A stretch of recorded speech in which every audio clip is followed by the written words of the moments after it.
Presentamos Entrevista.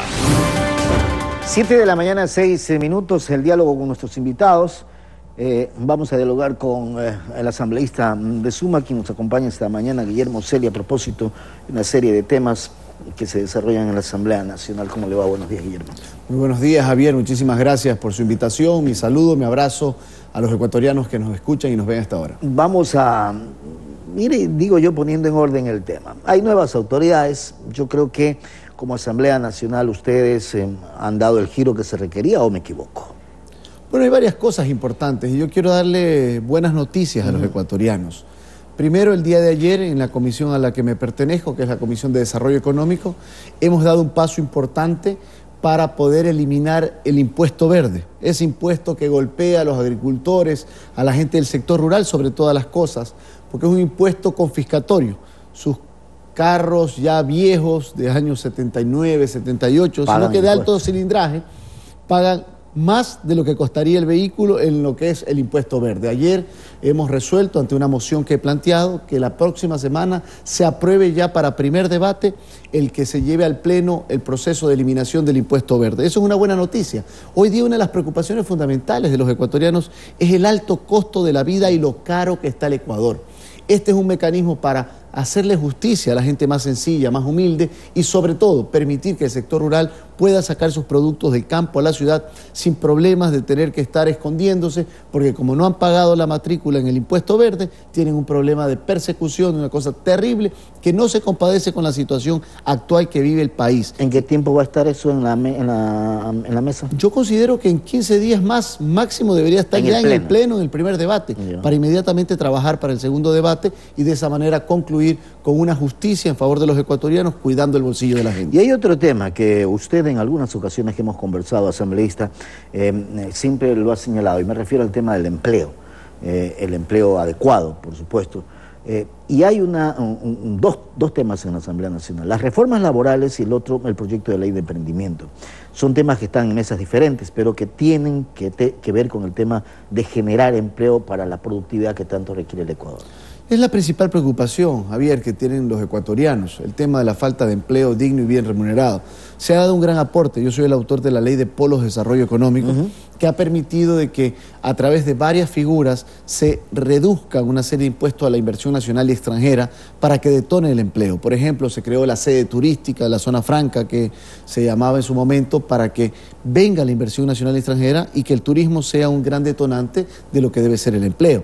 Pero también hemos generado una acción importante para reducción de impuestos en materia de impuesto a la renta cuando venga la inversión nacional extranjera para 15 años en Manaví Esmeraldas, 8 años en el resto del país, con un mecanismo de generar un empleo digno y bien remunerado. Ahora bien, usted ha dicho una gran verdad, se necesita la Ley de Fomento Productivo 2, y yo he planteado algo que es importante, ¿qué es? Que el presidente debe hacerlo, es disminuir lo que tiene que ver con el ISD, del impuesto a la salida de divisas, que es un impuesto restrictivo de la entrada de divisas al Ecuador. Aquí lo han señalado los empresarios. Ayer estuvo el presidente de la Cámara de Comercio de Guayaquil, Pablo Arosemena, señalaba eso justamente, pero yo pregunto, asambleísta, venimos hablando de esto desde hace algún tiempo atrás, sabiendo que ese impuesto a la salida de divisas más bien frena la inversión.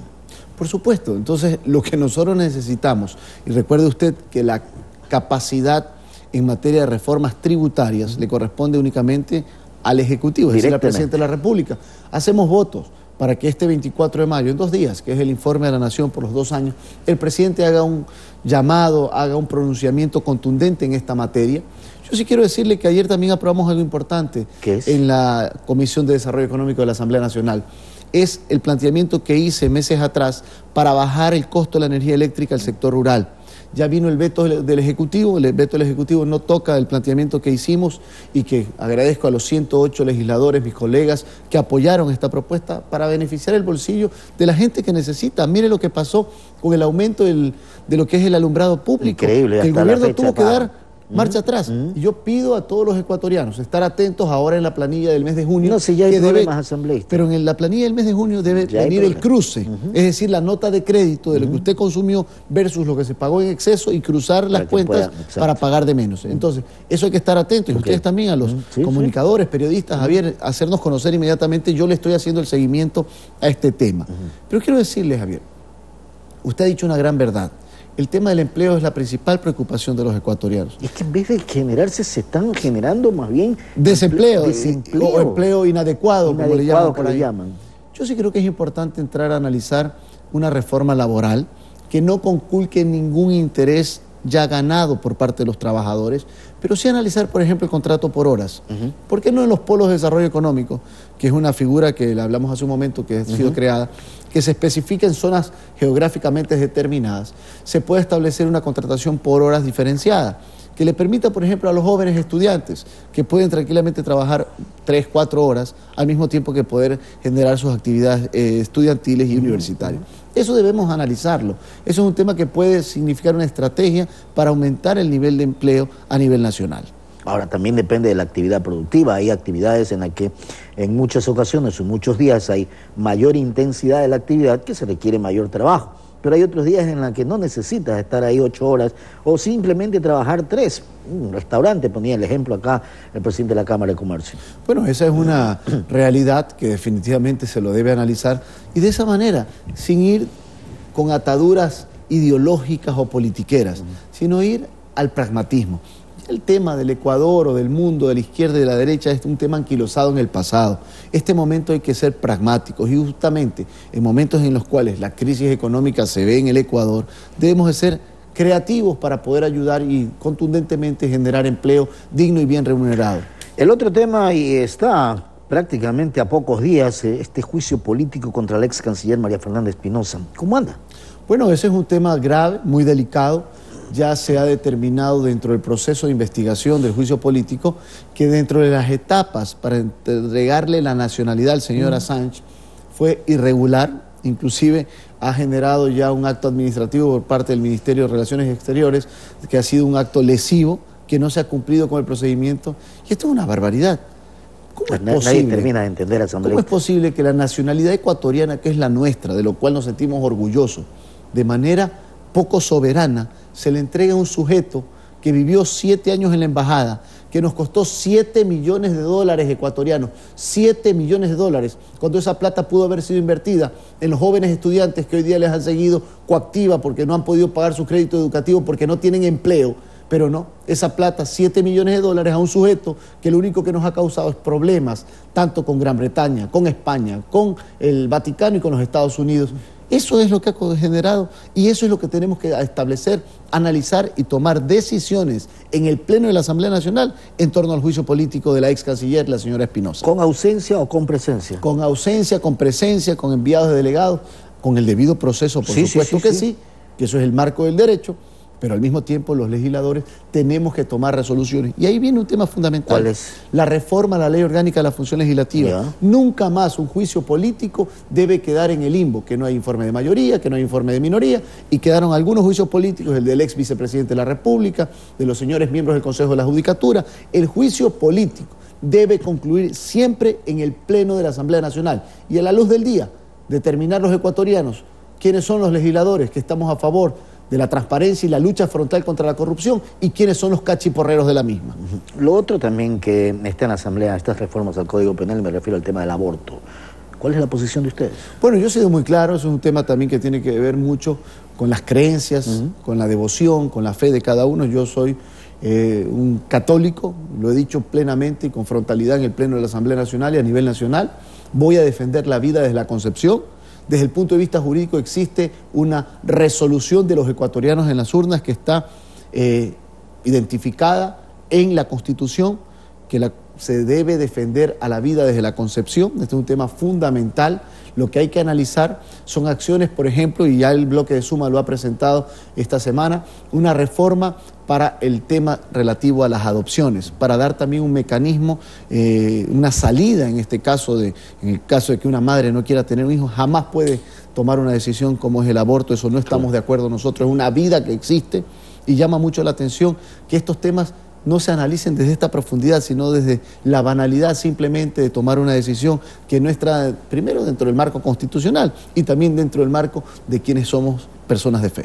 La Asamblea tiene un nuevo giro y en ese sentido, políticamente hablando, van por el camino que tienen que, o que debieron haber ido mucho tiempo atrás. Bueno, necesitamos tomar acciones claras. Fiscalización y legislación.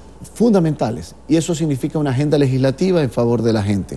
Ahí hay temas fundamentales que hemos conversado hace un momento, con reformas importantes a leyes que permitan detonar el empleo, apoyo al emprendimiento, lucha contra la corrupción, ayudar y salvar al seguro social, que es uno de los temas que lamentablemente hoy día nos preocupa absolutamente a todos, porque fue caja chica, fue alcancía del gobierno. Se llevaron pasado, todo el billete y nos tienen agobiados. Y ahora afiliados. hay problemas tanto en el fondo de pensiones como en el fondo de jubilaciones. Hay que tomar acciones. Por ejemplo, ¿por qué no determinar y obligar a que se den 2 tipos de atenciones al año obligatorias de salud preventiva, con una doble finalidad? Para que no colapsen los hospitales del Seguro Social, pero al mismo tiempo para detectar tempranamente alguna enfermedad y ayudar al afiliado a salvarle la vida. Esto pasa en algunos países y con esta obligatoriedad vamos a descongestionar muchos de los hospitales. Una de las cosas que nos decía el presidente del directorio del IES es que los hospitales están congestionados en el 70% por atenciones que no son mayores, gripes, cosas menores. Entonces, si hay una atención preventiva o el Sistema Nacional de Salud entra a funcionar de manera coherente, los afiliados primero irán a los centros y subcentros de salud y luego ya en casos mucho mayores a los hospitales del Seguro Social. Y es importante también señalar que exista, Javier, los insumos necesarios. Claro, estamos haciendo una investigación en relación a los hospitales del Seguro Social, si están cumpliendo con la medicación adecuada y si esta medicación cumple con los requisitos y estándares internacionales. Es un tema bien complicado. Y si usted me permite, Javier, simplemente este es un tema fundamental, el tema de la reconstrucción de Manabí. Yo hago un llamado al presidente de la República, al vicepresidente de la República, que ahora el 24 de mayo nos dé un gran anuncio. No es posible que a los damnificados del terremoto se les esté cobrando un copago de $1000 cuando les entregan la casa a las familias que fueron damnificadas, que se les cayó su casita.